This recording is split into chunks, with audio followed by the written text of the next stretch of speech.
योगी की सबसे बड़ी परिभाषा यही है, जो दूसरे का दुख अपना दुख समझे। मुख्यमंत्री जी को किसी के साथ भेदभाव नहीं करना चाहिए अगर वो मुख्यमंत्री उत्तर प्रदेश के हैं, और किसी भी घटना से राजनीतिक लाभ नहीं लेना चाहिए। अगर इस सरकार ने न्याय दिया होता, न्याय पहले दिन से देना शुरू किया होता, तो शायद हम लोगों पे भी दबाव नहीं बनता कि हम आते हो घर परिवार के लोगों से मिलते आकर। सर, कांग्रेस के लोग कह रहे हैं कि आप बीजेपी को फायदा पहुंचाना चाहते हैं मध्य प्रदेश। देखिए सुनिए, ये बात भी कांग्रेस के मुंह से अच्छी नहीं लगती। सर, यूपी में बदला लेंगे उसका? नहीं, बदला की बात बंद करो।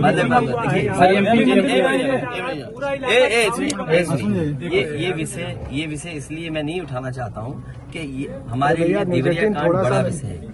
इंडिया न्यूज और न्याय में संतुलन हो, थोड़ा साइड ही नीचे, न्याय में संतुलन हो, ये सरकार की जिम्मेदारी है। देवरिया कांड मैंने पहले से कहा, ये समाज के लिए और मनोविज्ञान के लिए ये बड़ी चीज है कि आप समझें कि अगर आप एक परिवार के साथ घटना होती है तो दूसरे परिवार का मनोविज्ञान क्या होता होगा। और ये डीएम ने खुद कहा कि ये रिटेलिएशन में घटना हुई है, और शासन प्रशासन के लिए और न्याय के लिए ये बड़ी जिम्मेदारी है। भाई शासन प्रशासन और न्यायालय के लिए क्या मामूली बात है। आज तक पता नहीं है कि घटना कैसे हुई। पहली, प्रेम यादव को किसने बुलाया, प्रेम यादव वहाँ कैसे पहुंच गए मोटरसाइकिल से, उन्होंने कभी जमीन ली, उनका भाई बेच रहा है। अब परिवार की बातें क्या मैं बोलूंगा जो मैं जानता हूँ या आप जो जानते हैं, जो आप जानते हैं कि भाई परिवार जो था अगर जमीन बेच रहा है, एक भाई ने बेच दी जमीन, इन बातों को मैं कहूँ कि वो परिवार अपने भाइयों के साथ कैसा व्यवहार करता था, ये बातें मैं कहूँगा क्या? ये सब आप जानते हो। इसलिए मैं आपसे भी उम्मीद करता हूँ लोकतंत्र तभी मजबूत होगा जब न्याय मिलेगा, और न्याय की भावना होती सरकार की तो खेतों में इतना कार्यकर्ता नेता नहीं दिखाई देता। घटना वो भी गलत है, घटना ये भी गलत है। अगर ये सवाल आप पूछते हैं मासूमों के लिए, मासूमों की कभी जान नहीं जाती अगर प्रेम यादव की जान न गई होती तो। देखिए, मैं डीएम के स्टेटमेंट को मैं मानता हूँ। डीएम ने जो बात कही कि रिटेलिएशन में वो घटना हुई, और उस समय किसके मन में, किसके दिमाग में क्या था, किस वजह से अंधकार छा गया, और फिर उस घटना की वजह से घटना हुई है। और घटना वो भी गलत है, घटना ये भी गलत है।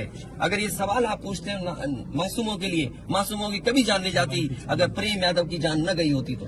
प्रेम यादव की जान नहीं जाती तो किसी मासूम किसी की जान नहीं जाती। आखिरकार सरकार क्यों इस बात को छिपाना चाहती है कि प्रेम यादव को भुला करके मारा, और किसने मारा, धारदार से कैसे मारा?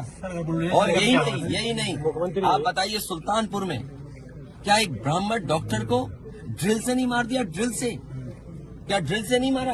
क्या उनके परिवार के बच्चों को आपने गले लगाए? क्या उनके परिवार के सदस्य अस्पताल मिलने गए? क्या आपने सोशल मीडिया के लिए वो तस्वीरें खिंचवाई कि उनसे गले मिलते हुए तस्वीर खिंचा लें?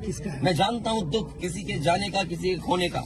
आज हम जरूर इस परिवार के साथ हैं या और लोग हैं, लेकिन जब वो अकेले बैठेंगे कभी याद आएगी उनके परिवार के सदस्य की, तो उन पर क्या गुजरेगी सोचिए आप। क्या बेटियां उसकी छोटी, क्या बुलडोजर चलेगा? ये जनता रोक देगी बुलडोजर को। और सवाल ये नहीं है, सवाल ये नहीं है, सवाल ये नहीं है।